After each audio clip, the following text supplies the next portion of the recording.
Welcome back to this special edition of Inside Iraq. I'm Hud Abdelhamid. President Bush has promised to pull out of Iraq about 5,000 U.S. troops by Christmas. Is this token gesture a signal to the al-Maliki government that it has been incompetent and ineffective? How will the U.S. continued military presence in Iraq affect the balance of power in the region? Ayman Mohyeddin takes a look at what Iraq and some of its neighbors might make of the testimonies from General Petraeus and Ambassador Crocker. It may have been an assessment presented to the U.S. Congress, but many across the Middle East were left wondering what, if any, are its implications for the regions. In several hearings described as anticlimactic by some, General David Petraeus and Ambassador Ryan Crocker did more of the same, blame Iran and Syria for Iraq's troubles. Sir, we have seen nothing on the ground that would suggest that the Iranians are altering what they're doing in support of extremist elements that are going after our forces as well as the Iraqis. That rhetoric drew sharp criticism from Tehran, where the Secretary of Iran's National Security Council said, "We think it's in the interest of Iraq and America that the U.S. leave Iraq." The report also cited progress being made in what was once one of Iraq's most restive provinces, Al-Anbar, and praised Sunni tribes for now allying themselves with the U.S. But just days after the report was submitted, one of Iraq's most prominent Sunni tribal leaders and an important U.S. ally, Sattar Abu Risha, was killed by a roadside bomb in the heart of Al-Anbar. From those allied with the U.S. to those fighting the U.S., all weighed in on Petraeus and Crocker's assessments. In an exclusive interview with Al Jazeera, the head of the Islamic Army in Iraq dismissed the report as fabrication. The American troops present a report to the American administration. That helps them in Iraq. Therefore, we don't think this report will help. It's purely for the American domestic consumption and for the president before the Congress. If some of Iraq's neighboring countries were hoping for more clarity on regional issues triggered by the Iraq War, they never got it. In nearly 3 days of public hearings and statements, neither the ambassador nor the general mentioned how the surge has failed to abate Iraq's growing refugee problem. Nearly 10% of Iraq's population has now fled the war-torn country. Kurdish fighters are using the Iraqi territory in the north to launch attacks on Turkey. There was no mention of that in either of their reports, and there was no mention of the Israeli-Palestinian conflict, an abiding source of anti-Americanism in the region. Perhaps the one headline that did emerge from the report was that the U.S. could begin withdrawing the additional 30,000 troops it added in January by the summer of next year, leaving the U.S. military exactly where it was almost 9 months ago and leaving Iraq and its neighbors with more questions than answers. Ayman Mohyeddin for Inside Iraq.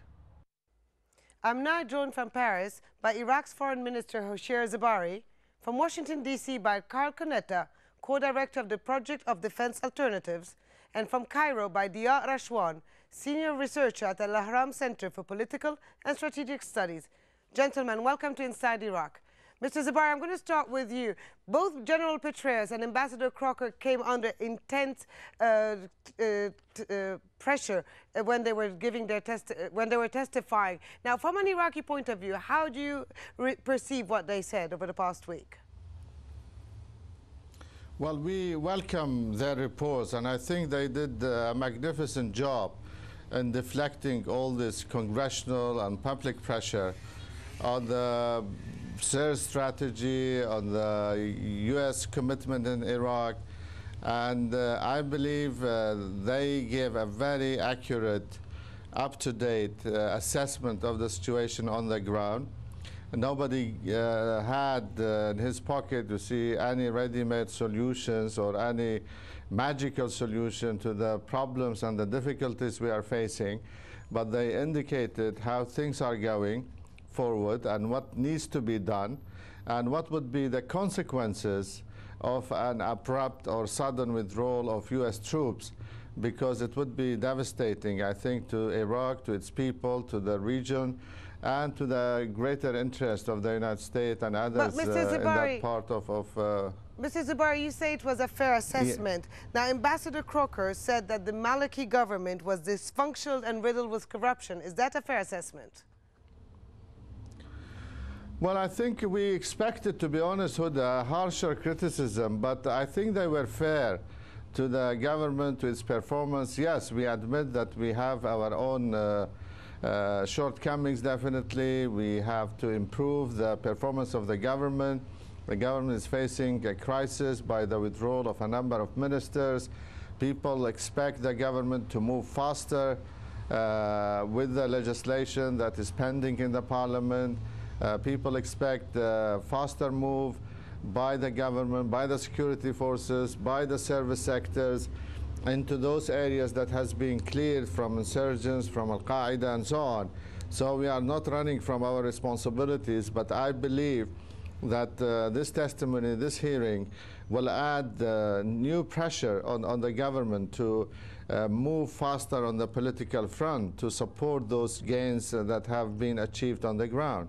So, Mr. Koneta, when Ambassador Ryan Crocker accuses such damning accusations against the Maliki government, what is he trying to say exactly? Are we to interpret something behind this? I think what we can conclude from the testimony by Crocker and by Petraeus is that on the one hand, the United States intends to stay, that the withdrawal of some troops at the end of this year actually is an operational matter. It does not indicate frustration.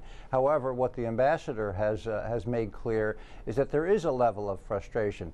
My own assessment is, however, with the president supporting so strongly the continued presence of troops there, perhaps indefinitely, that the pressure is off the Iraqi government in terms of reform measures. One interesting point, though, is that the ambassador did signal in some of his exchanges with senators the possibility of U.S. support for a vote of no confidence in the Iraqi assembly. So it would be interesting to see if that goes forward. But under the current circumstances, wouldn't that be even more disastrous for Iraq to have a complete change of government, considering it took them 6 months to put one together? Well, it would depend on whether there was someone in the wings acceptable to the United States, someone that we prefer to see. And that remains to be seen. This was not a clear statement by the ambassador. It was simply in response to a question of how do you distinguish between a dysfunctional government, which he characterized the Iraqi government as being, and a failed state. And he said, well, in a dysfunctional government, you still have a political process, and of course you always have the option of pushing for a vote of no confidence. Interesting thing to say in the context of these developments. Now, let me bring in Diat Rashwan. Now, this entire Iraq war and post-war has been extremely unpopular in the Middle East for the past 4 years. How did the Arab world really perceive the Petraeus and Ambassador Crocker's testimony this week? I think that, for many Arab analysts, the testimony of General Petraeus and Ambassador Crocker was more political than technical. It means that we are facing two responsible, one military and one diplomat, trying to justify and to give President Bush strategy in Iraq more weight and more confidence vis-a-vis, especially the internal American public opinion. This testimony in face of the Congress committee was really a part of this battle between Democrats and Republicans about Iraq. In the Arab world, and at least many Egyptian analysts, feel that those two American responsible in Iraq only tried to give the actual government of Iraq more trust from the part of the American government, and also to give it more trust from the American public opinion, despite the real critiques and the real handicaps of this government coming not only from Iraq itself, but also from other American politicians. We heard together what said the Mr. Tom Lantos vis-a-vis the behavior of the Maliki government, and then we believe that this testimony Go on, sorry. was more political than reflecting the realities in Iraq. It's only to justify what President Bush will go to do in Iraq in the rest of his mandate. I'm just going to bring in Mr. Mizabari again. Did you view this week as something more for U.S. domestic consumption, or was it a testimony that reports that the Iraqi people and the Iraqi government took extremely seriously? No, this testimony, this hearing was designed for the American public primarily, to review where the status of their troops, all this heated debate in the United States about the value of this commitment, about the sacrifices, about the need to bring their boys home. I think we fully understand the frustration people feel there, and we understand it. We are frustrated also at the same time. But I think this testimony have given a clear picture of where are things, what has been achieved, what needs to be done. As for the government, actually, I think any comments by other commentators really would rest finally on the Iraqi people decision. There are constitutional, legal, parliamentary ways how a government can be changed. This is not up to others to decide or dictate how this country is ruled or by whom and governed.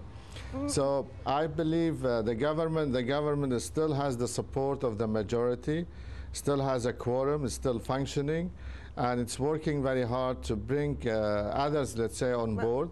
Mr. Zibari, and as we've seen, Mr. Zibari, I'm sorry to interrupt, but when you say the government is functioning, the government has been completely paralyzed for the past few months. It's crumbling apart, and now you have 1 year, at least until next summer, to sort of reverse the course. How are you going to do that? No, I think the government, I'm a member of that government, still has a quorum, and many ministers, despite the view or the position of their leaders, a bloc, are still participating in the cabinet and carrying out their duties and function.